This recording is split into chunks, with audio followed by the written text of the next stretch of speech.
ব্রাজিলের ব্যর্থতার দিনে চিলিকে কাঁদিয়ে ম্যাচ জিতল আর্জেন্টিনা।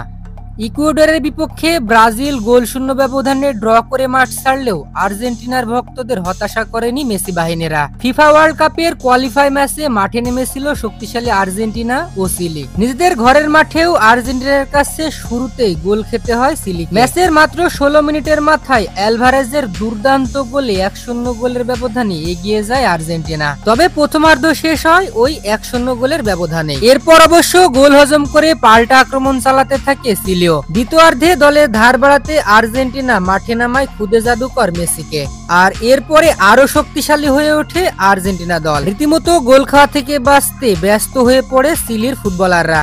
তবে শেষ পর্যন্ত আর কোনো দলই গোলের দেখা পায়নি, যার ফলে নির্ধারিত 90 মিনিট শেষে 1-0 গোলের ব্যবধানে ম্যাচ জিতে নেয় আর্জেন্টিনা। উল্লেখ্য যে এ ম্যাচের বোলিং পজিশনেও বেশ এগিয়ে ছিল আর্জেন্টিনা। 67% বলই নিজেদের দখলে রেখেছিল মেসি বাহিনী। তাছাড়া পাসিং এও ছিল চিলির থেকে অনেকটা এগিয়ে।